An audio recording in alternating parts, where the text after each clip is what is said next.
সংসারে প্রচলিত সকল ধর্ম গীতার দূরস্থ প্রতিধ্বনি মাত্র। ভগবান মহাবীর, ভগবান গৌতম বুদ্ধ, গুরু নানক, সন্ত কবীর প্রমুখের শ্রদ্ধাপূর্ণ তপ সিদ্ধান্তগুলির উচ্চতম অভিব্যক্তি গীতা শাস্ত্র। গীতার দিব্যবাণী আপনাদের সকলের আত্মদর্শনের জন্য প্রস্তুত করা হয়েছে।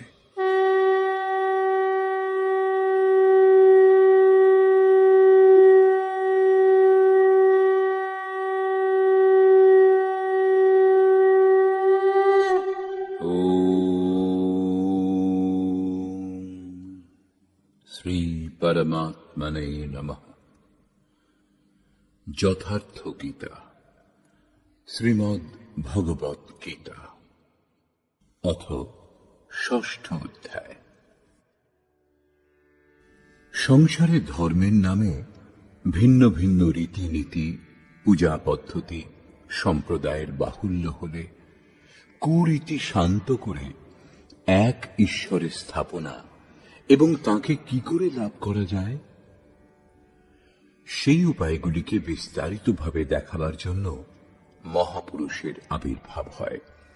ক্রিয়া পরিত্যাগ, নিজেকে জ্ঞানী বলে পরিচয় দেওয়ার ভণ্ডামি শ্রীকৃষ্ণের কালেও অত্যন্ত ব্যাপক ছিল। সেই জন্য বর্তমান অধ্যায়ের প্রারম্ভে যোগেশ্বর শ্রীকৃষ্ণ এই বিষয়ে চতুর্থবার বললেন যে জ্ঞানযোগ এবং নিষ্কাম কর্মযোগ উভয়ের অনুসারেই কর্ম করতেই হবে।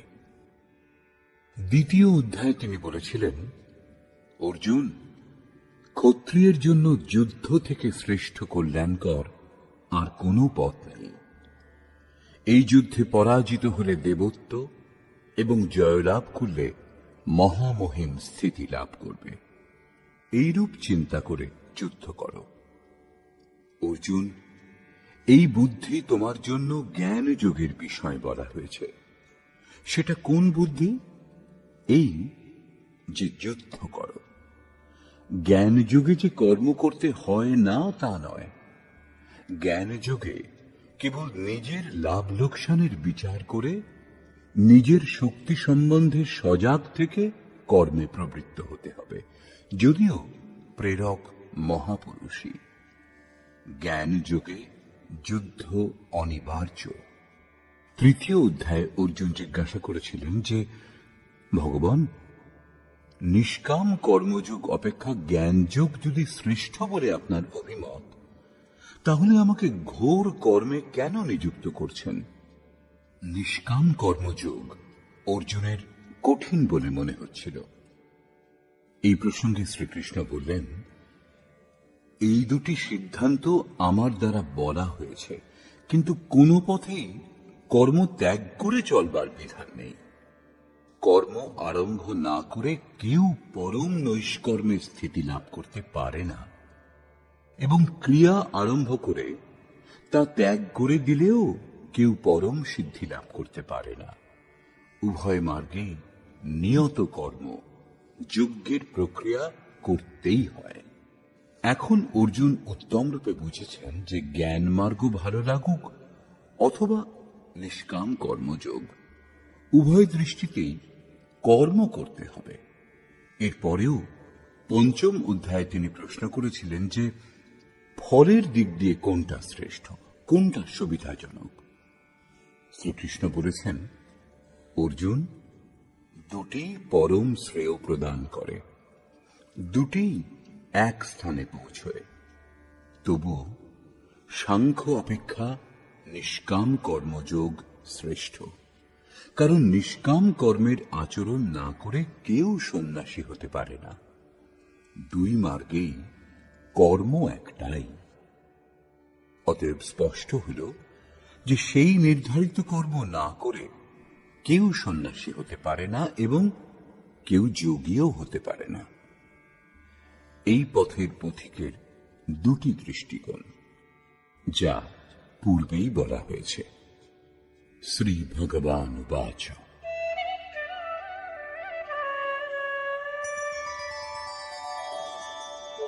अनाश्रितः कर्मफलम् कार्यं कर्म करोति यः स सन्न्यासी च योगी च न निरग्निर्न चाक्रियः। শ্রীকৃষ্ণ মহারাজ বললেন, অর্জুন, কর্মফলের আশ্রয় না করে, অর্থাৎ যিনি কর্ম করবার সময় কোনো প্রকার কামনা করেন না, কার্যম কর্ম, করণীয় প্রক্রিয়া বিশেষের অনুষ্ঠান করেন, তিনি সন্ন্যাসী, তিনি যোগী। যিনি কেবল অগ্নি ত্যাগ করেছেন এবং ক্রিয়া ত্যাগ করেছেন, তিনি সন্ন্যাসী বা যোগী নন। ক্রিয়ার সংখ্যা অনেক, তার মধ্যে থেকে কার্যম কর্ম, করবার যোগ্য ক্রিয়া, নিয়ত কর্ম, নির্ধারিত কোনো বিশেষ ক্রিয়া আছে, তা হল যজ্ঞের প্রক্রিয়া, যার শুদ্ধ অর্থ হল আরাধনা, যা আরাধ্য দেব লাভ করবার বিধি বিশেষ, তাকে কার্যরূপ দেওয়া কর্ম। যিনি এই কর্মের অনুষ্ঠান করেন, তিনিই সন্ন্যাসী, তিনিই যোগী। যারা অগ্নিত্যাগী বলে যে আমরা অগ্নি স্পর্শ করি না, অথবা কর্মত্যাগী বলে যে আমাদের কর্ম করবার দরকার নেই, আমরা আত্মজ্ঞানী। কর্ম আরম্ভ না করে যারা এরূপ বলে, করণীয় ক্রিয়া বিশেষের আচরণ করে না, তারা সন্ন্যাসীও নয়, যোগীও নয়। এই প্রসঙ্গে আরো বলছেন, यं सन्न्यासमिति प्राहुः योगं तं विद्धि पाण्डव नैह सन्न्यस्तसङ्कल्पो योगी भवति कश्चन। অর্জুন, যাকে সন্ন্যাস এইরূপ বলা হয়, তাকেই তুমি যোগ বলে জানবে। কারণ সংকল্প ত্যাগ না করলে কোন পুরুষ যোগী হয় না। অর্থাৎ কামনা ত্যাগ উভয় মার্গের জন্যই আবশ্যক। তাহলে তো ভালোই, বলে দিই যে আমি সংকল্প করি না, তাহলেই যোগী সন্ন্যাসী হয়ে যাব। শ্রীকৃষ্ণ বলছেন, এরূপ হয় না। आरुरुक्षोर्मुनेर्योगम् कर्म कारणमुच्यते योगारूढस्य तस्यैव शमः कारणमुच्यते।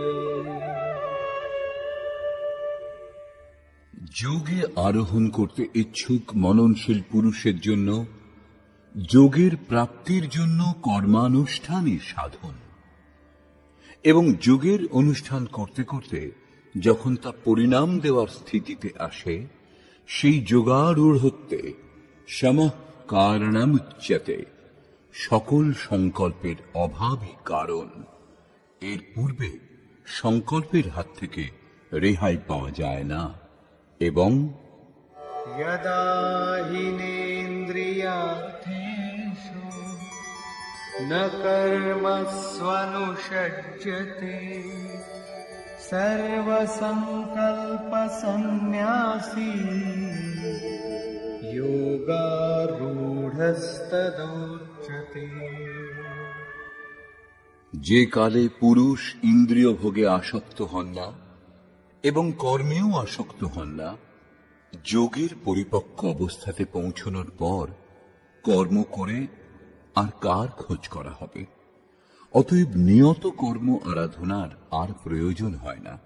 সেই জন্য তিনি আর কর্মে আসক্ত হন না। সেই সময় সর্বসংকল্প সন্ন্যাসী, সর্বসংকল্পের অভাব দেখা দেয়। একেই বলে সন্ন্যাস। এই হল যোগারূঢ়ত্ব। পথে সন্ন্যাস বলে কিছুই নেই। এই যোগারূঢ়ত্বে কি লাভ? উদ্ধরেদাত্মনাত্মানম नात्मानमवसादये आत्मैव ह्यात्मनो बन्धो आत्मैव रिपुरात्मनः। অর্জুন, মানুষের কর্তব্য এই যে নিজেই নিজেকে উদ্ধার করবে, আত্মার যাতে অধোগতি না হয়, কারণ এই জীবাত্মা স্বয়ং নিজের বন্ধু, আবার স্বয়ং নিজের শত্রু। কখন শত্রু হয় আর কখন মিত্র হয়, এই প্রসঙ্গে বলছেন, बन्धुरात्मात्मनस्तस्य येनात्मैवात्मना जितः अनात्मनस्तु शत्रुत्वे वर्तेतात्मैव शत्रुवत्। যে জীবাত্মা দ্বারা মন এবং দেহেন্দ্রিয়াদি জয় করা হয়েছে, তার জন্য তারই জীবাত্মা বন্ধু, এবং যার দ্বারা মন, ইন্দ্রিয় সমূহ এবং দেহ জয় করা হয়নি, তার জন্য শত্রু সে স্বয়ং। এই দুটি শ্লোকেই শ্রীকৃষ্ণ একটা কথাই বললেন যে নিজের আত্মাকে নিজেই উদ্ধার করুন, তাকে অধোগতিতে নিয়ে যাবেন না, কারণ আত্মাই বন্ধু। এই সৃষ্টিতে অন্য কেউ শত্রু বা বন্ধু নয়। কি রূপে? যিনি মন ও ইন্দ্রিয় সমূহ জয় করেছেন, তার জন্য তার আত্মাই বন্ধুর মতো ব্যবহার করে, পরম কল্যাণকর হয়। এবং যিনি মন ও ইন্দ্রিয় সমূহ জয় করেননি, তার জন্য তার আত্মাই শত্রুর মতো ব্যবহার করে, নীচ যোনি এবং যাতনার দিকে নিয়ে যায়। প্রায় লোকে বলে, আমি তো আত্মা। গীতা শাস্ত্রে বলেছে, একে শস্ত্র ছেদন করতে পারে না, অগ্নি দাহ করতে পারে না, বায়ু শুষ্ক করতে পারে না। আত্মা নিত্য অমৃত স্বরূপ, শাশ্বত, অপরিবর্তনশীল, এবং সেই আত্মা আমাতেই বিদ্যমান। তারা গীতা শাস্ত্রের এই পংক্তিগুলি লক্ষ্য করে না যে আত্মা অধোগতিতেও যায়, আত্মার উদ্ধারও হয়, যার জন্য কার্যম কর্ম, করণীয় প্রক্রিয়ার আচরণ করলেই উপলব্ধি হয়, এই কথা বলা হয়েছে। এখন দেখা যাক অনুকূল আত্মার লক্ষণ কি।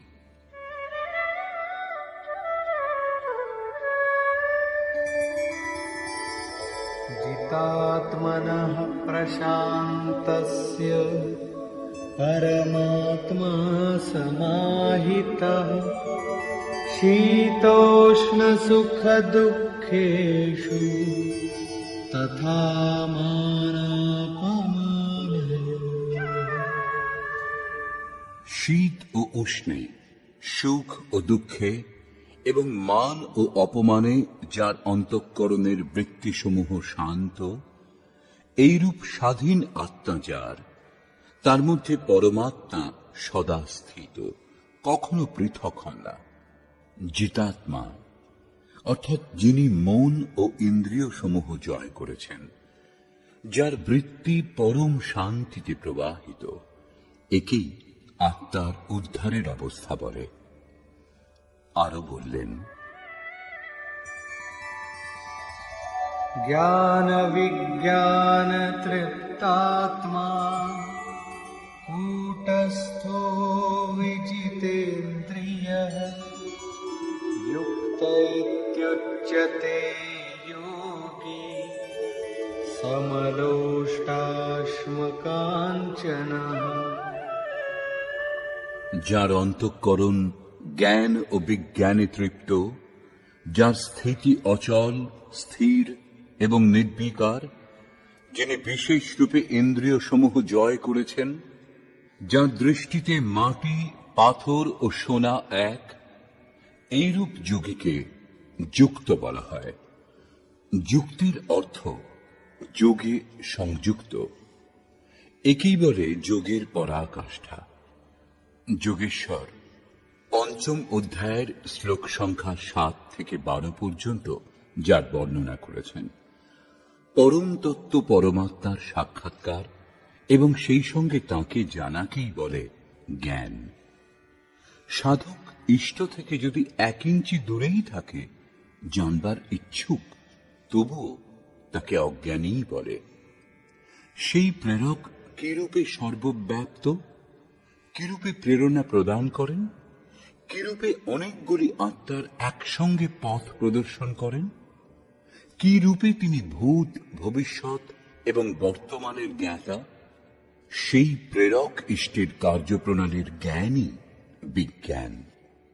যেদিন থেকে হৃদয়ে ইষ্টের আবির্ভাব ঘটে, সেদিন থেকেই তিনি নির্দেশ দিতে আরম্ভ করেন। কিন্তু শুরুতে সাধক বুঝতে পারেন না। পরাকাষ্ঠাকালেই যোগী তাঁর আন্তরিক কার্যপ্রণালী সম্পূর্ণভাবে বুঝতে পারেন। এই বোঝার ক্ষমতাকে বিজ্ঞান বলে।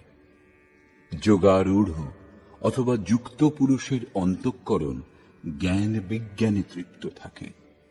এইরূপ যোগযুক্ত পুরুষের স্থিতির নিরূপণ করে যোগের শাস্ত্রে কৃষ্ণ পুনরায় বললেন,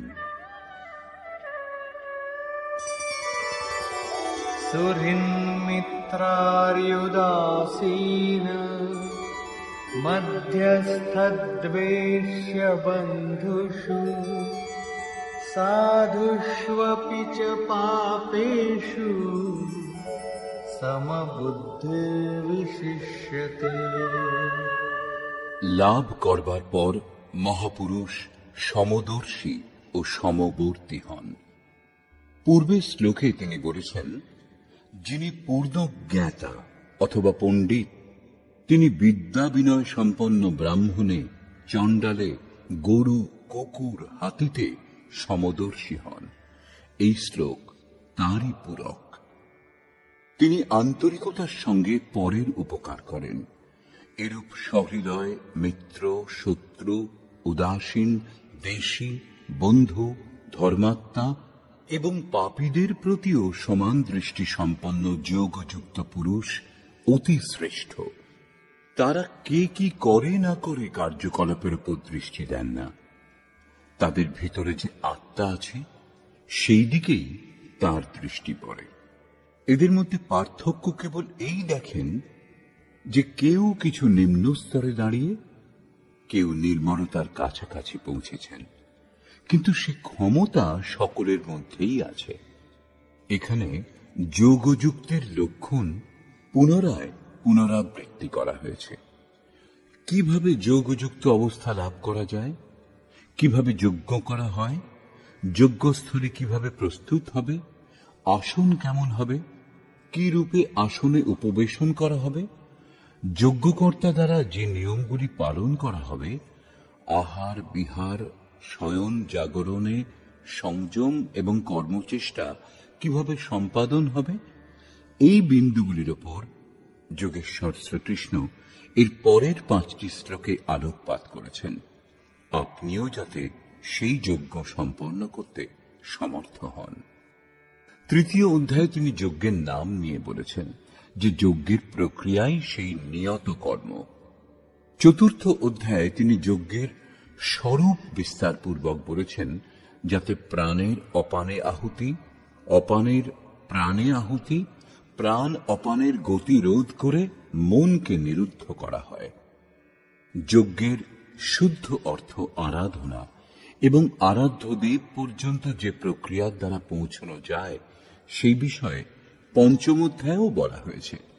কিন্তু তার জন্য ভূমি, আসন, করবার বিধি ইত্যাদি সম্বন্ধে বলা বাকি ছিল। তারই উপর যোগেশ্বর শ্রীকৃষ্ণ এখানে আলোকপাত করছেন। योगी युञ्जीत सततम् आत्मानं रहसि स्थितः एकाकीयत चित्तात्मा निराशीर परिग्रह। চিত্ত জয় করবার জন্য প্রযত্নশীল যোগী মন, ইন্দ্রিয় সমূহ এবং দেহ সংযত করে বাসনা ও সংগ্রহ রহিত হয়ে নির্জন স্থানে একাকী চিত্তকে আত্মোপলব্ধি করবার যোগক্রিয়াতে নিযুক্ত করবেন। তার জন্য কেমন স্থান হওয়া দরকার? আসন কিরূপ হবে? शुचौ देशे प्रतिष्ठाप्य स्थिरमासनमात्मनः नात्युच्छ्रितं नातिनीचम् चैलाजिनकुशोत्तरम्। শুদ্ধ স্থানে কুশ, মৃগচর্ম, বস্ত্র অথবা এর থেকে উত্তরোত্তর রেশম, উলের বস্ত্র, তক্তাপোষ যা কিছু হোক স্থির আসন স্থাপন করবেন। আসন যেন অতি উঁচু বা অতি নিচু না হয়। শুদ্ধ ভূমির অর্থ হল স্থান যেন পরিষ্কার হয়, আসন যেন একটুও না দোলে, স্থিরভাবে স্থাপন হয়। পূজ্য মহারাজজি প্রায় 5 ইঞ্চি উঁচু আসনের উপর বসতেন। একবার ভক্তগণ 1 ফুট উঁচু মার্বেল পাথরের এক চৌকি এনে দিয়েছিলেন। মহারাজজি মাত্র একদিন ব্যবহার করেছিলেন। পরদিনই বলেছিলেন, সাধুদের এত উঁচু আসনে বসা উচিত নয়, এতে অভিমান চলে আসে। আবার নিচুতেও বসা উচিত নয়, হীন ভাব ও ঘৃণা উৎপন্ন হয়। সেটা সরিয়ে বাগানে রেখে দিয়েছিলেন। তিনি সেখানে কখনো যেতেন না, এখনো কেউ যায় না। এইরূপ ছিল সেই মহাপুরুষের ক্রিয়াত্মক শিক্ষা পদ্ধতি।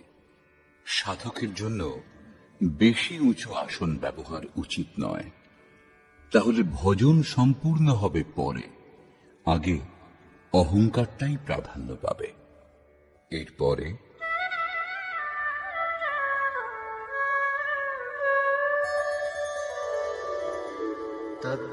तत्रैकाग्रं मनः कृत्वा यतचित्तेन्द्रियक्रियः उपविश्यासने युञ्जात् योगमात्मविशुद्धये। সেই আসনে বসেই ধ্যান করবার বিধান। মনকে একাগ্র করে চিত্ত এবং ইন্দ্রিয় সমূহের কার্য সংযমপূর্বক অন্তঃকরণ শুদ্ধির জন্য যোগাভ্যাস করবেন। কিভাবে উপবেশন করা হবে তাও বলছেন। समं कायशिरो ग्रीवं धारयन्नचलं स्थिरः सम्प्रेक्ष्य नासिकाग्रं स्वं दिशश्चानवलोकयन्।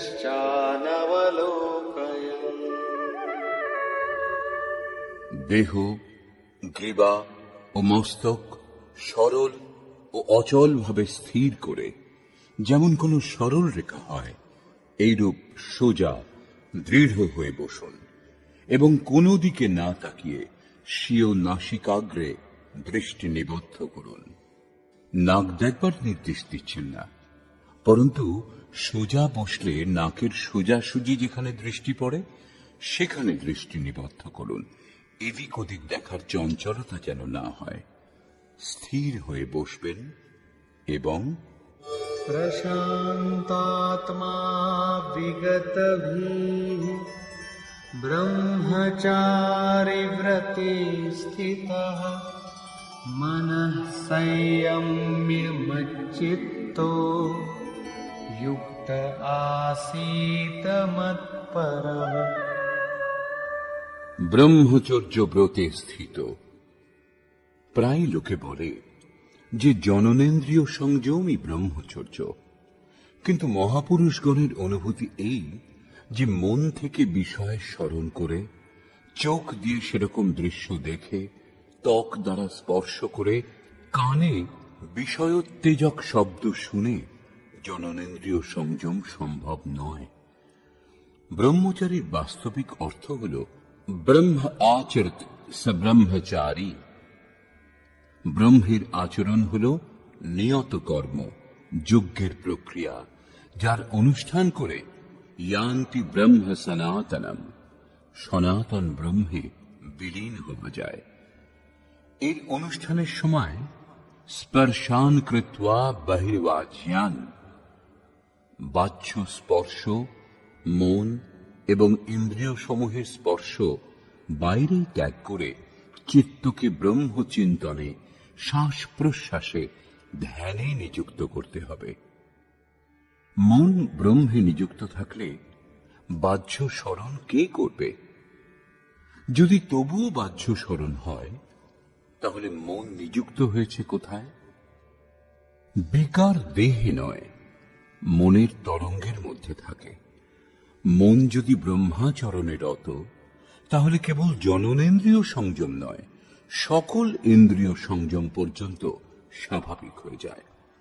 অতএব ব্রহ্মচরণে স্থিত থেকে ভয়রহিত এবং উত্তম রূপে শান্ত অন্তঃকরণ যুক্ত মনকে সংযত করে আমাতেই চিত্ত নিযুক্ত করে মৎপরায়ণ হয়ে স্থিত হবেন। এরূপ আচরণের পরিণাম কি?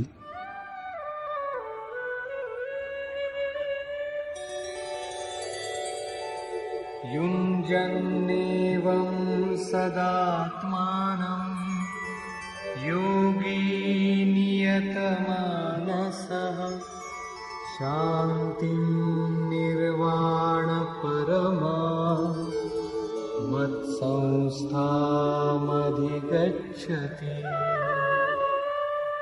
এইরূপ নিজেকে নিরন্তর সেই চিন্তনে নিযুক্ত করে যোগী সংযতভাবে মন সমাহিত করে আমার স্থিতিরূপ পরাকাষ্ঠাযুক্ত শান্তিপ্রাপ্ত হন।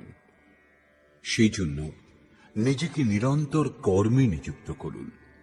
এই প্রশ্নটি এখানে সম্পূর্ণ হল।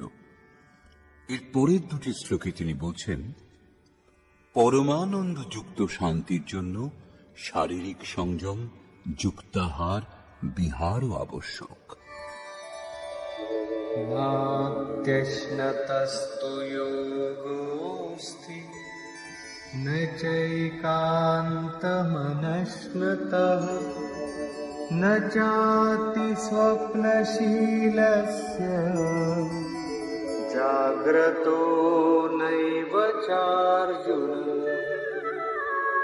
অর্জুন, এই যোগ অতি ভোজীর সিদ্ধ হয় না এবং একান্ত অনাহারীরও সিদ্ধ হয় না, অত্যন্ত নিদ্রালুর এবং অতি অনিদ্রা অভ্যাসীরও সিদ্ধ হয় না।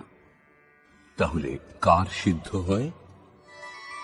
युक्ताहार विहारस्य युक्तचेष्टस्य कर्मसु युक्तस्वप्नावबोधस्य योगो भवति दुःखः।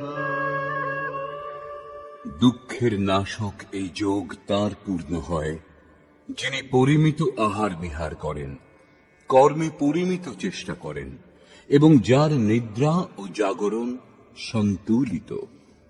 অধিক ভোজনে আলস্য, নিদ্রা এবং প্রমাদ ঘিরে ধরে, তখন সাধনা ব্যাহত হয়।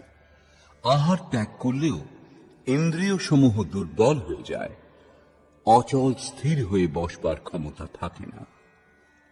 পূজ্য মহারাজজি বলতেন, যতটা খোরাক তার থেকে একটা দুটো রুটি কম খাওয়া উচিত। বিহার অর্থাৎ সাধনের অনুকূল বিচরণ, অল্প পরিশ্রমও করা উচিত। কোনো কাজ খুঁজে নিতে হয়, অন্যথা রক্ত সঞ্চার শিথিল হয়ে যাবে, যার ফলে রোগ ব্যাধির শিকার হবে। আয়ু, নিদ্রা ও জাগরণ, আহার ও অভ্যাসে কম বেশি হয়। মহারাজজি বলতেন, যোগীদের 4 ঘন্টা শয়ন করা উচিত এবং সব সময় স্মরণ মনন করা উচিত। যে বৃথা জাগরণ করে সে শীঘ্রই পাগল হয়ে যায়। কর্মে পরিমিত চেষ্টা হওয়া দরকার, অর্থাৎ নিয়ত কর্ম আরাধনার অনুরূপ নিরন্তর প্রযত্নশীল হওয়া দরকার। বাহ্য বিষয়গুলি স্মরণ না করে সর্বদা তাতেই যিনি নিযুক্ত তাঁরই যোগে সিদ্ধি লাভ হয়। সঙ্গে সঙ্গে यदा विनियतं चित्तम् आत्मन्येवावतिष्ठते निःस्पृहः सर्वकामेभ्यो युक्त इत्युच्यते तदा। এই প্রকার যোগের অভ্যাস দ্বারা বিশেষ রূপে সংযত চিত্ত যে কালে পরমাত্মাতে উত্তম রূপে স্থিত হন, প্রায় বিলীন হয়ে যান, সেই কালে কামনা থেকে মুক্ত পুরুষকে যোগযুক্ত বলা হয়। এখন বিশেষ রূপে বিজিত চিত্তের লক্ষণ কি?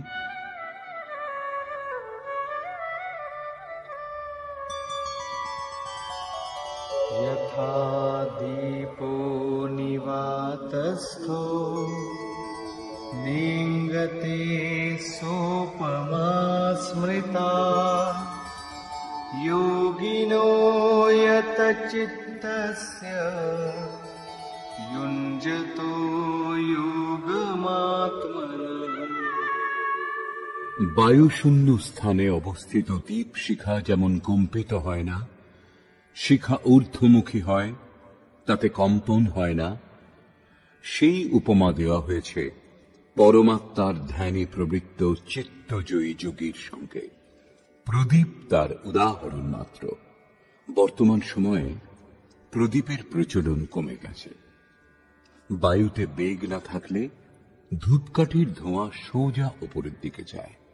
এটা যোগীর বিজিত চিত্তের একটা উদাহরণ মাত্র। এখন যদিও চিত্ত জয় করা হয়েছে, তবু নিরুদ্ধ চিত্তের বিলয় তো হয়নি। যখন এই নিরুদ্ধ চিত্তেরও বিলয় হয়, তখন কি বিভূতি লাভ হয়? শুনুন।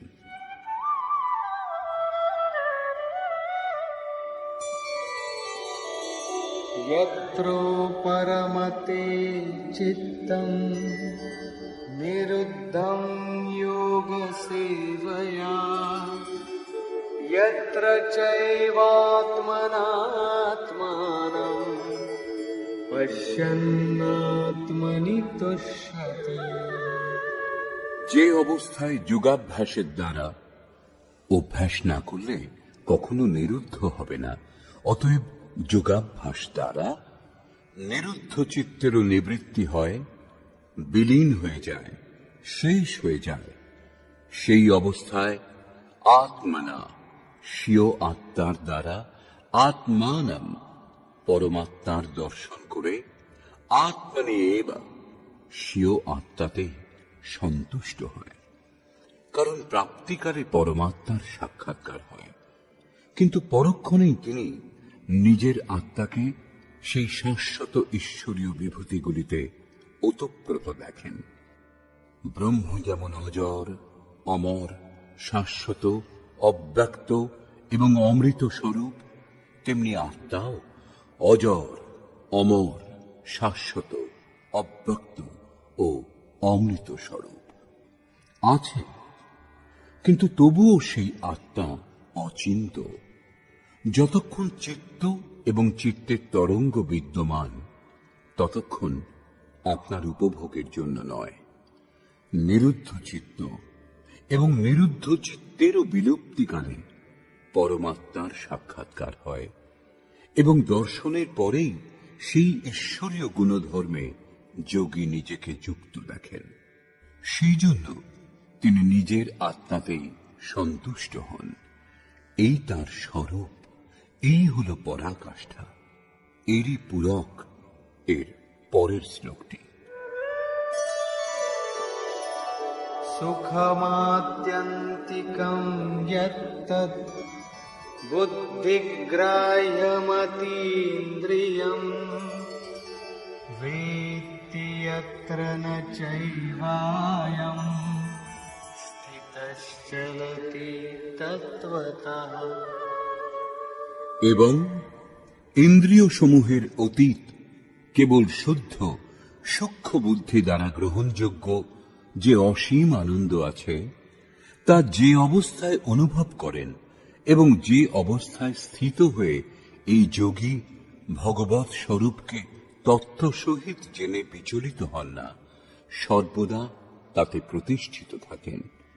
এবং यं लब्ध्वा चापरं लाभं मन्यते नाधिकं ततः यस्मिन् स्थितो न दुःखेन गुरुणापि विचाल्यते।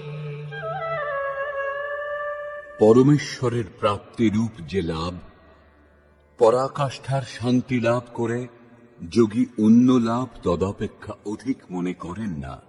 এবং ভগবৎ প্রাপ্তিরূপ যে অবস্থায় স্থিত যোগী মহা দুঃখেও বিচলিত হন না, কারণ তার দুঃখ বোধ হয় না। কারণ যে চিত্ত বোধ করত তা বিলীন হয়ে গেছে। এইরূপ तं विद्या दुःखसंयोग वियोगं योगसंज्ञितम् स निश्चयेन योक्तव्यो योगो निर्विण्णचेतसा। যা সংসারের সংযোগ ও বিয়োগ থেকে রহিত, তার নাম যোগ। সে সুখ আত্যন্তিক, তার মিলনকে যোগ বলে। যাকে পরম তত্ত্ব পরমাত্মা বলা হয়, তার মিলনকে যোগ বলে। সেই যোগের অভ্যাস স্থির হয়ে নিশ্চয়পূর্বক করা কর্তব্য। যিনি ধৈর্য ধারণ করে রত থাকেন, তিনি যোগে সফল হন।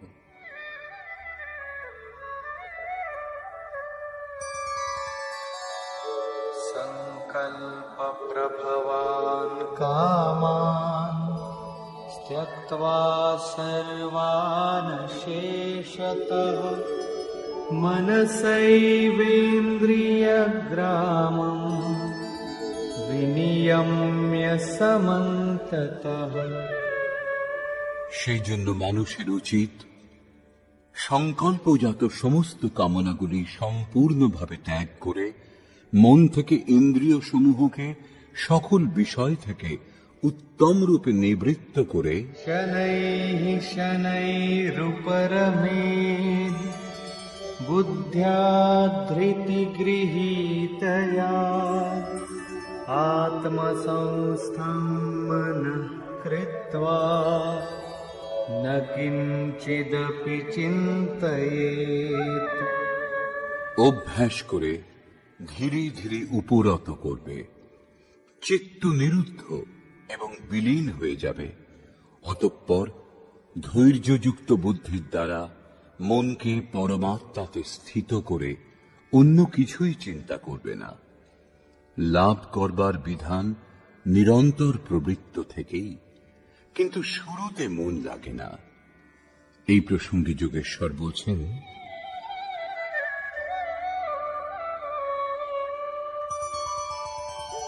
यतो यतो निश्चरति मनश्चञ्चलमस्थिरम् ततस्ततो नियम्यैतद्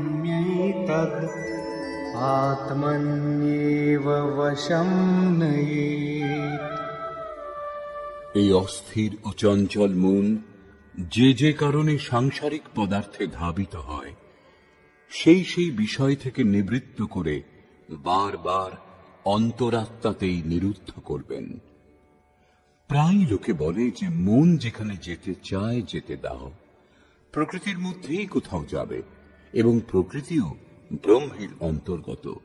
প্রকৃতিতে বিচরণ করা ব্রহ্মের বাইরে নয়। কিন্তু শ্রীকৃষ্ণের অনুসারে এটা ভুল। গীতায় এই সমস্ত মান্যতাগুলির কোনো স্থান নেই। শ্রীকৃষ্ণ বলছেন, মন যে যে বিষয়ে ধাবিত হয়, যে মাধ্যমে যায়, সেই মাধ্যমকেই সংযত করে পরমাত্মাতে নিযুক্ত করবেন। মনকে নিরুদ্ধ করা সম্ভব।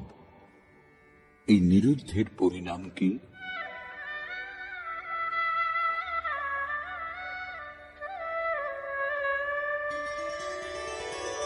प्रशान्तमनसं हीनं योगिनं सुखमुत्तमम् उपैति शान्तरजसं ब्रह्मभूतमकल्मषम्।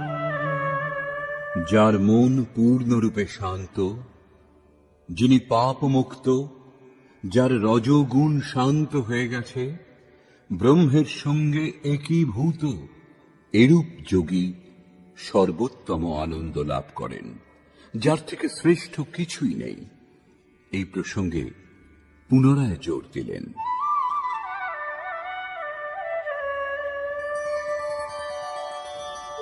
युञ्जन्नेवं सदात्मानं योगी विगतकल्मषः सुखेन ब्रह्म संस्पर्शम् अत्यन्तं सुखमश्नुते। এই রূপে আত্মাকে নিরন্তর সেই পরমাত্মাতে যুক্ত করে নিষ্পাপ যোগী সুখপূর্বক পরব্রহ্ম পরমাত্মার প্রাপ্তির অসীম আনন্দের অনুভব করেন। তিনি ব্রহ্ম সংস্পর্শ অর্থাৎ ব্রহ্মের স্পর্শ এবং তাতে স্থিত হওয়ার সঙ্গে অসীম আনন্দের অনুভব করেন। অতএব ভজন অনিবার্য। এই প্রসঙ্গে আরো বলছেন,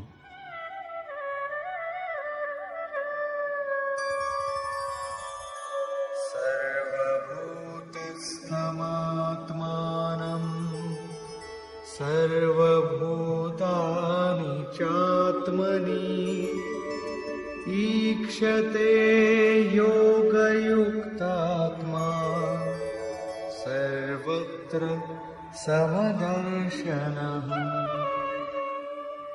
যোগের পরিণামের সঙ্গে যিনি যুক্ত, সর্বভূতে সমদর্শী যোগী নিজের আত্মাকে সর্বভূতে দর্শন করেন এবং সমস্ত ভূতকে নিজের আত্মাতেই প্রবাহিত দেখেন। এরূপ দর্শন করলে কি লাভ? यो मां पश्यति सर्वत्र सर्वं च मयि पश्यति तस्याहं न प्रणश्यामि स च मे न प्रणश्यति। যিনি সর্বভূতে পরমাত্মা রূপ আমাকে দর্শন করেন, ব্যাপ্ত দেখেন এবং সর্বভূতকে সর্বাত্মা আমাতে দর্শন করেন, তার জন্য আমি অদৃশ্য হই না এবং তিনিও আমার জন্য অদৃশ্য হন না। এটাই প্রেরকের মুখোমুখি মিলন, সখ্যভাব, সামীপ্য মুক্তি।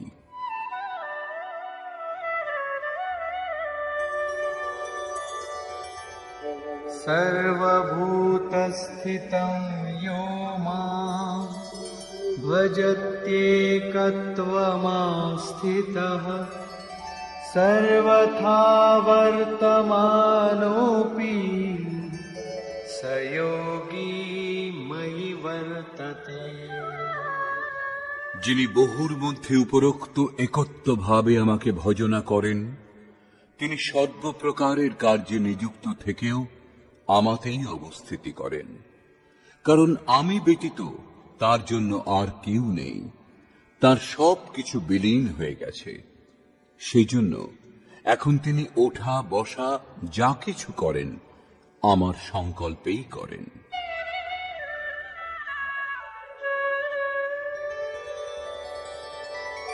आत्मौपम्येन सर्वत्र समं पश्यति योऽर्जुन सुखं वा यदि वा दुःखं स योगी परमो मतः। হে অর্জুন, যিনি নিজের সমান সর্বভূতকে দেখেন, সকল ভূতের সুখ ও দুঃখকে নিজের সুখ ও দুঃখের ন্যায় অনুভব করেন, তিনি, যার ভেদভাব সমাপ্ত হয়ে গেছে, সর্বশ্রেষ্ঠ যোগী। প্রশ্নটি সম্পূর্ণ হল। এই প্রসঙ্গে অর্জুন জিজ্ঞাসা করলেন, অর্জুন উবাচ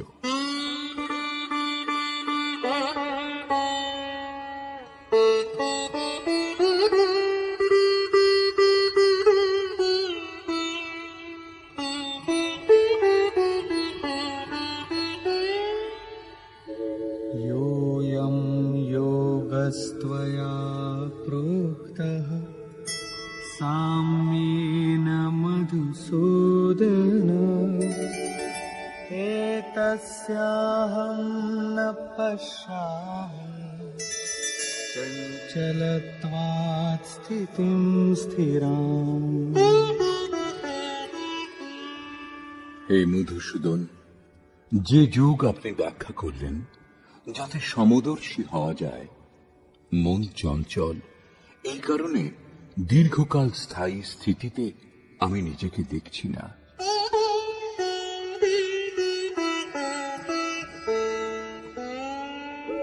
चञ्चलं हि मनः कृष्ण प्रमाथि बलवदृढम् तस्याहं निग्रहं मन्ये वायोरिव सुदुष्करम्। হে কৃষ্ণ, এই মন অতি চঞ্চল, প্রমথন স্বভাবযুক্ত। প্রমথন অর্থাৎ যা আলোড়ন সৃষ্টি করে, অবিবেচক এবং প্রবল, সেই জন্য একে বশ করা আমি বায়ুর ন্যায় অতি দুষ্কর মনে করি। ঝড়ের বায়ুকে এবং মনকে নিবৃত্ত করা দুই সমান। এই প্রসঙ্গে যোগেশ্বর শ্রীকৃষ্ণ বলছেন, শ্রী ভগবান উবাচ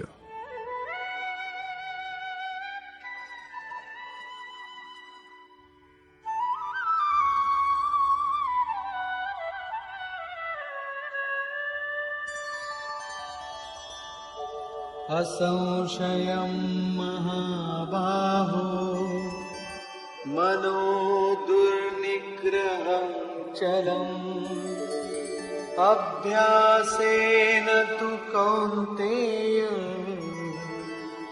वैराग्येण च गृह्यते। মহান কার্যে প্রযত্নশীল মহাবাহু অর্জুন, মন নিঃসন্দেহে চঞ্চল এবং একে বশ করা অতি কঠিন। কিন্তু কৌন্তেয়, মন অভ্যাস ও বৈরাগ্য দ্বারা বশীভূত করা যায়। যেখানে চিত্ত নিযুক্ত করতে হবে, সেখানে স্থির করবার জন্য বারবার প্রযত্ন করাকে অভ্যাস বলে এবং দেখা শোনা বিষয়বস্তু থেকে সংসার অথবা স্বর্গাদি ভোগগুলিতে রাগ অর্থাৎ আসক্তির ত্যাগ বৈরাগ্য। শ্রীকৃষ্ণ বলছেন যে মনকে বশীভূত করা কঠিন, কিন্তু অভ্যাস ও বৈরাগ্যের দ্বারা একে বশ করা যায়।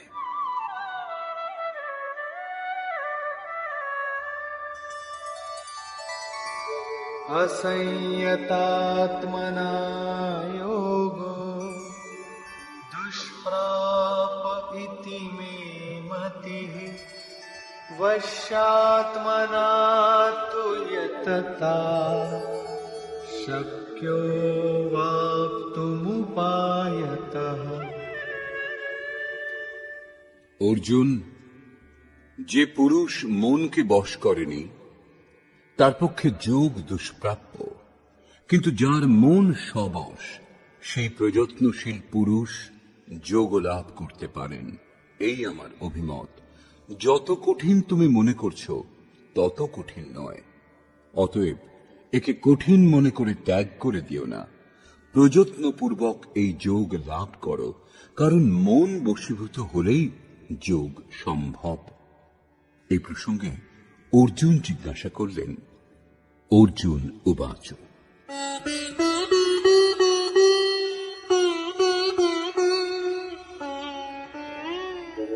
अयति श्रद्धयोपेतो योगाच्चलितमानसः अप्रतिहतो प्राप्य योगसंसिद्धिं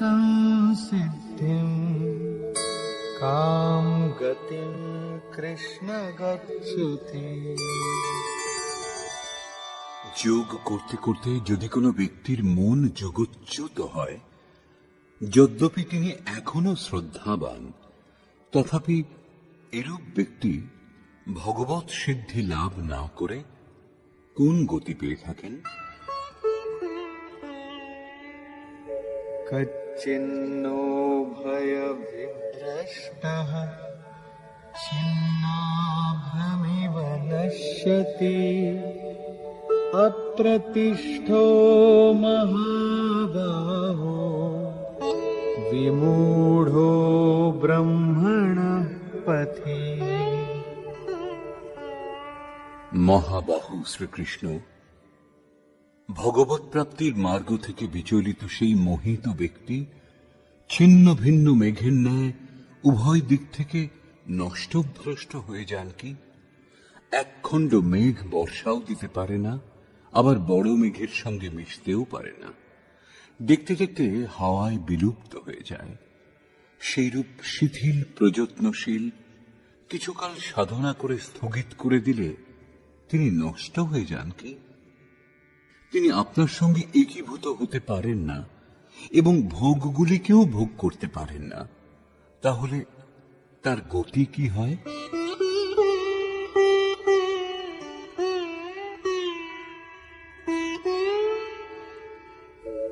एतन्मे संशयं कृष्ण छेत्तुमर्हस्य शेषतः त्वदन्यः संशयस्यास्य चेत्ता नह्युपपद्यते। হে কৃষ্ণ, আমার এই সংশয় সম্পূর্ণরূপে দূর করতে একমাত্র আপনিই সমর্থ। আপনি ভিন্ন অন্য কারো পক্ষে এই সংশয় দূর করা সম্ভব নয়। এই প্রসঙ্গে যোগেশ্বর শ্রীকৃষ্ণ বললেন, শ্রী ভগবান উবাচ।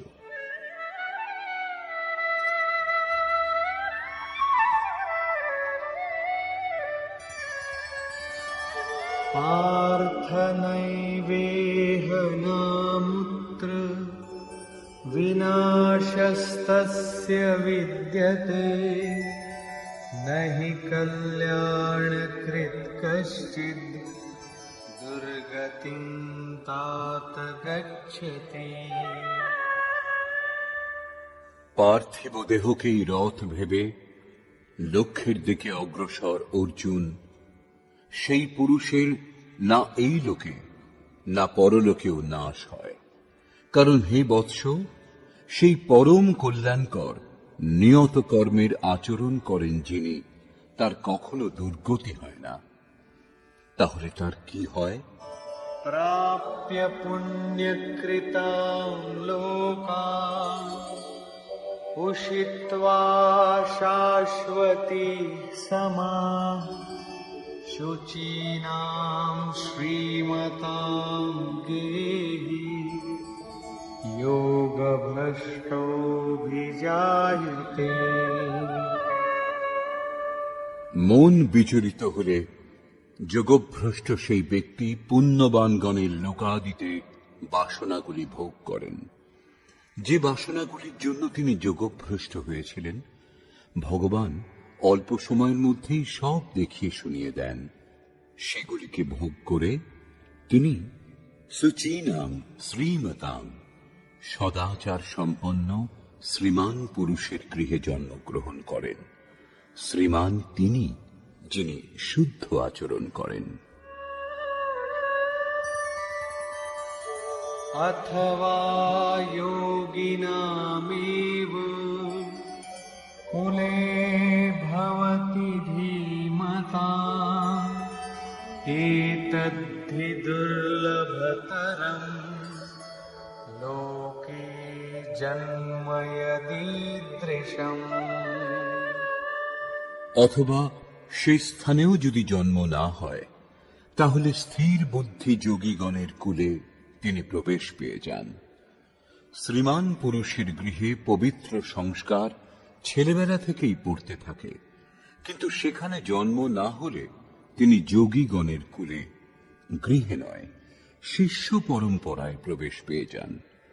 কবির, তুলসী, রৈদাস, বাল্মীকি এরা শুদ্ধ আচরণযুক্ত শ্রীমানগণের গৃহে নয় যোগী কুলে স্থান পেয়েছিলেন।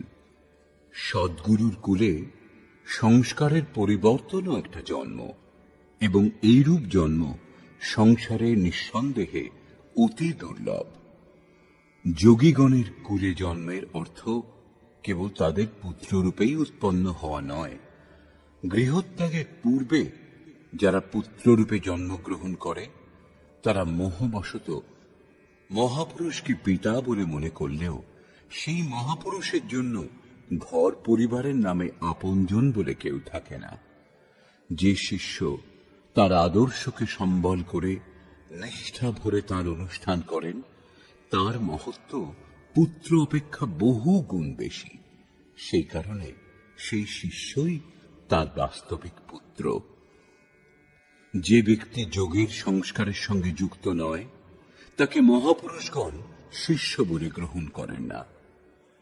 পূজ্য মহারাজজি যদি কেবল গেরুয়াধারী সাধুর সংখ্যা বৃদ্ধি করতে চাইতেন, তাহলে হাজার হাজার ব্যক্তি তার শিষ্যত্ব গ্রহণ করতেন, কিন্তু তিনি কাউকে গাড়ি ভাড়া দিয়ে, কারো বাড়িতে চিঠি দিয়ে বুঝিয়ে ঘরে পাঠিয়ে দিয়েছিলেন।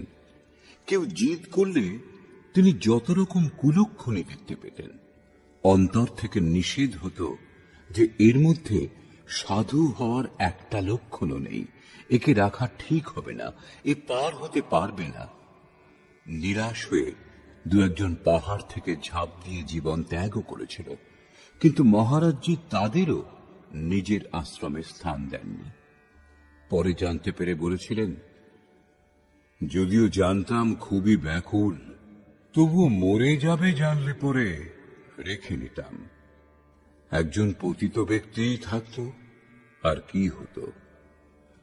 মমত্ব তার মধ্যেও খুব বেশি ছিল, তবুও রাখেননি। ৬-৭ জন যাদের জন্য আদেশ হয়েছিল যে আজ একজন যোগভ্রষ্ট ব্যক্তি আশ্রমে আসছে, জন্ম জন্মান্তর থেকে ভ্রমিত হয়ে চলে আসছে, এই তার নাম, এই তার রূপ, তাকে স্থান দিয়ে ব্রহ্মবিদ্যার উপদেশ দাও, তাকে এগিয়ে দাও। কেবল তাদেরই রেখেছিলেন। আজও তাদের মধ্যে একজন মহাপুরুষ ধারকুণ্ডিতে আছেন, একজন অনুসূয়াতে, ২-৩ জন অন্যত্রও আছেন। এরাই বাস্তবিক রূপে সদ্গুরুর কুলে স্থান পেয়েছিলেন। এরূপ মহাপুরুষের সান্নিধ্য লাভ অতি দুর্লভ। তত্র তং বুদ্ধি সংযোগম লভতে পৌর্বদেহিকম यतते च ततो भूयः संसिद्धो कुरु नन्दन। যোগভ্রষ্ট পুরুষ পূর্বজন্মে যে সাধন করেছিলেন, সেই বুদ্ধির সংযোগকে সেখানে অনায়াসেই লাভ করেন, এবং হে কুরুনন্দন, তার প্রভাবে তিনি পুনরায় সংসিদ্ধ ভগবৎ প্রাপ্তিরূপ পরম সিদ্ধি লাভের জন্য প্রযত্ন করেন।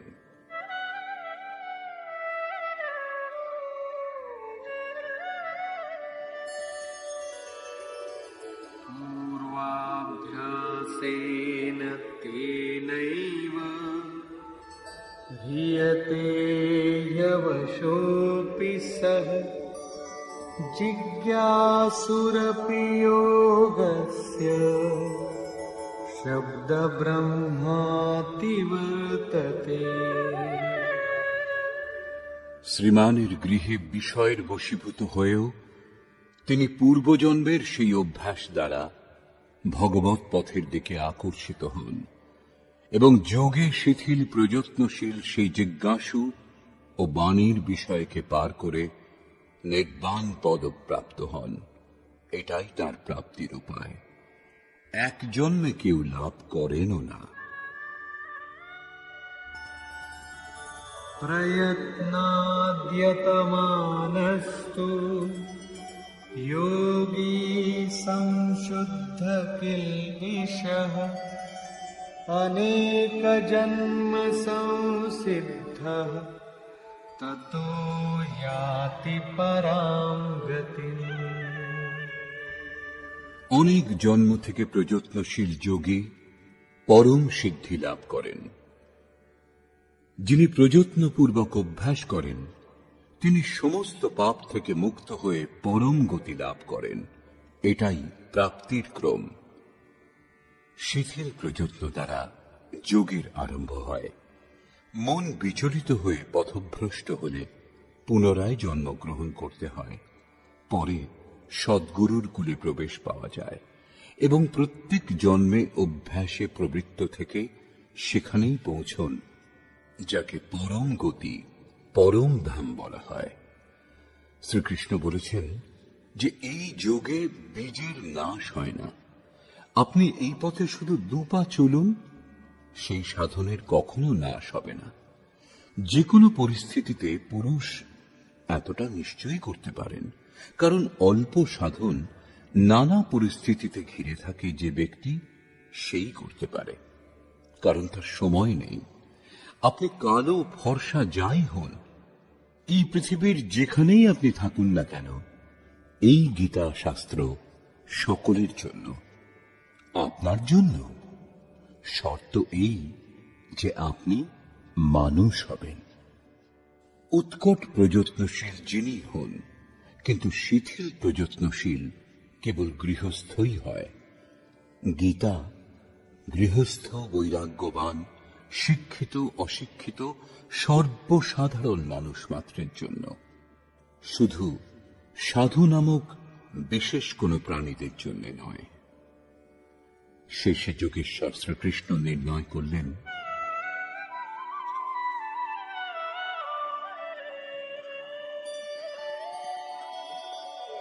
तपस्विभ्योऽधिको योगी ज्ञानिभ्योऽपि मतोऽधिकः कर्मिभ्यश्चाधिको योगी तस्माद् योगी भवार्जुन। যোগী তপস্বীগণ অপেক্ষা শ্রেষ্ঠ, জ্ঞানীগণ অপেক্ষা এবং কর্মীগণ অপেক্ষাও যোগী শ্রেষ্ঠ। অতএব অর্জুন, তুমি যোগী হও।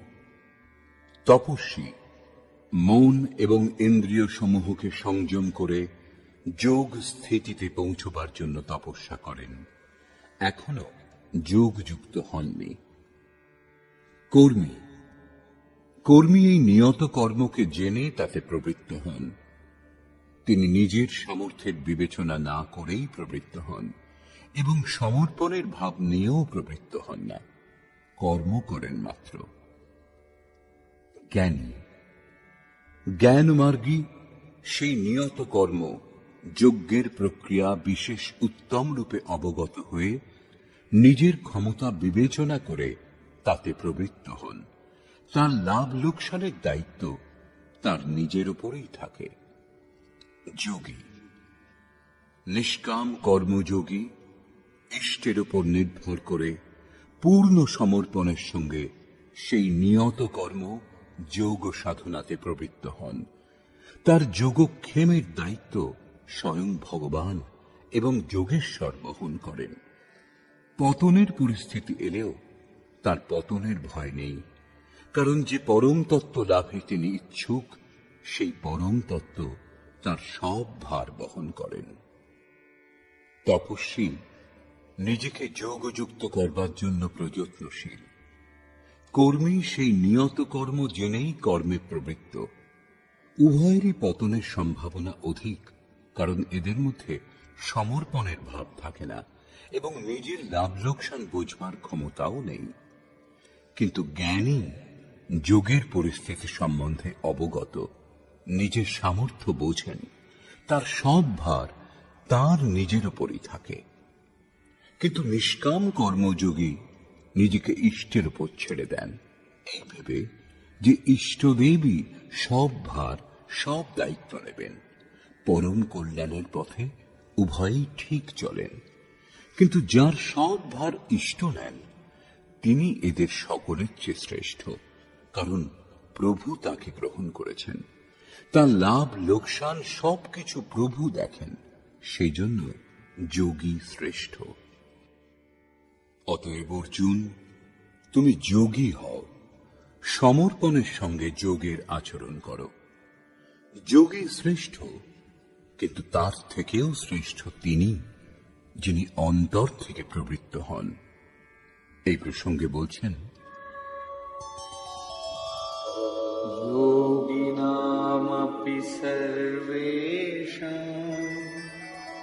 मद्गतेनान्तरात्मना श्रद्धावान् भजते यो मां स मे युक्ततमो मतः। নিষ্কাম কর্মযোগীগণের মধ্যেও যিনি শ্রদ্ধা বিভোর হয়ে অন্তর থেকে অন্তর্চিন্তন দ্বারা নিরন্তর আমার ভজনা করেন, সেই যোগী পরম শ্রেষ্ঠ। এটা আমার অভিমত। ভজন আড়ম্বর অথবা প্রদর্শন নয়। আড়ম্বর অথবা প্রদর্শনে সমাজ অনুকূল হতে পারে, কিন্তু প্রভু প্রতিকূল হয়ে যান। ভজন অত্যন্ত গোপনীয়ভাবে অনুষ্ঠিত হয় এবং তা অন্তঃকরণ থেকেই হয়। এর উত্থান পতন অন্তঃকরণের উপর নির্ভর করে। নিষ্কর্ষ। বর্তমান অধ্যায়ের প্রারম্ভে যোগেশ্বর শ্রীকৃষ্ণ বলেছেন যে ফলের আশা ত্যাগ করে যিনি কার্যম কর্ম অর্থাৎ করণীয় প্রক্রিয়া বিশেষের আচরণ করেন, তিনিই সন্ন্যাসী, এবং সেই কর্মের কর্তা বাস্তবিক যোগী। সকল ক্রিয়া ত্যাগী অথবা অগ্নিক ত্যাগী যোগী বা সন্ন্যাসী হন না। সংকল্প ত্যাগ না করলে কোন পুরুষ যোগী অথবা সন্ন্যাসী হতে পারেন না। আমি সংকল্প করি না বললেই সংকল্প ত্যাগ হয় না। যিনি যোগে আরূঢ় হতে চান, তাকে সর্বদা কার্যম কর্ম এর আচরণে তৎপর থাকা উচিত। এই কর্মে অনবরত নিযুক্ত থাকলেই একদিন যোগী যোগারূঢ় হন, এবং তখনই সর্বসংকল্পের অভাব হয়, এর পূর্বে নয়। সর্বসংকল্পের অভাবই সন্ন্যাস। যোগেশ্বর পুনরায় বলছেন যে আত্মা অধোগতিতে যায় এবং তার উদ্ধারও হয়। যিনি ইন্দ্রিয় সমূহ এবং মন জয় করেছেন, তার আত্মা তার সঙ্গে বন্ধুর মতো ব্যবহার করে এবং পরম কল্যাণকর হয়। যিনি জয় করেননি, তার আত্মা তার জন্য শত্রু হয়ে শত্রুতা করে, যাতনার কারণ হয়ে দাঁড়ায়।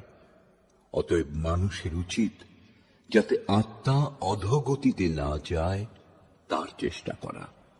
উদ্ধারের জন্য কর্ম করা উচিত।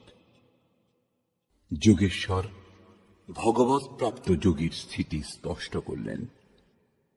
যজ্ঞস্থান উপবেশন করবার আসন ও উপবেশনের নিয়ম সম্বন্ধে তিনি বললেন যে স্থান যেন নির্জন ও পবিত্র হয়।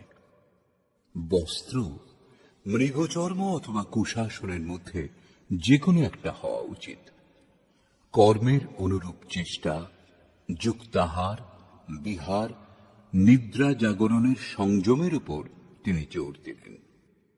যোগীর নিরুদ্ধ চিত্তের উপমা তিনি বায়ুশূন্য স্থানের অকম্পিত প্রদীপ শিখার সঙ্গে দিলেন, এবং এই প্রকার নিরুদ্ধ চিত্ত যখন বিলীন হয়ে যায়, তখন তিনি যোগের পরাকাষ্ঠা অর্থাৎ অসীম আনন্দ লাভ করেন। সংসারের সংযোগ বিয়োগ শূন্য অনন্ত সুখকে মোক্ষ বলে। যোগের অর্থ হল তার সঙ্গে মিলন। যিনি এর সঙ্গে একীভূত হন, তিনি সমদর্শী হন। নিজের আত্মা যেরূপ, সেই রূপ সকলের আত্মাকে দেখেন। তিনি পরম পরাকাষ্ঠারূপ শান্তি প্রাপ্ত হন। অতএব যোগ আবশ্যক। মন যেখানেই যাক সেখান থেকেই আকর্ষণ করে বারবার একে নিরুদ্ধ করবার প্রযত্ন করা উচিত। শ্রীকৃষ্ণ স্বীকার করলেন যে মনকে বশীভূত করা কঠিন, কিন্তু একে বশীভূত করা সম্ভব। মন অভ্যাস ও বৈরাগ্য দ্বারা বশীভূত হয়। শিথিল প্রযত্নশীল ব্যক্তিও বহু জন্মের অভ্যাসের পর সেখানেই পৌঁছন যাকে পরম গতি অথবা পরম ধাম বলে। তপস্বীগণ, জ্ঞানমার্গী এবং কর্মীগণ অপেক্ষা যোগী শ্রেষ্ঠ। সেই জন্য অর্জুন, তুমি যোগী হও। সমর্পণের সঙ্গে অন্তর থেকে যোগের আচরণ করো।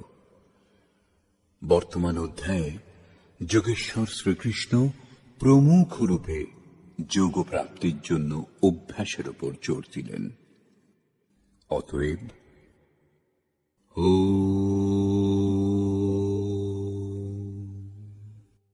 এইরূপ শ্রীমদ্ ভগবৎ গীতারূপী উপনিষদ এবং ব্রহ্মবিদ্যা তথা যোগশাস্ত্র বিষয়ক শ্রীকৃষ্ণ ও অর্জুনের সংবাদে অভ্যাস যোগ নামক ৬ষ্ঠ অধ্যায় পূর্ণ হল। এই প্রকার শ্রীমৎ পরমহংস পরমানন্দজির শিষ্য স্বামী অর্গড়ানন্দকৃত শ্রীমদ্ ভগবৎ গীতার ভাষ্য যথার্থ গীতাতে অভ্যাস যোগ নামক ৬ষ্ঠ অধ্যায় সমাপ্ত হল। হরি ওম তৎসৎ।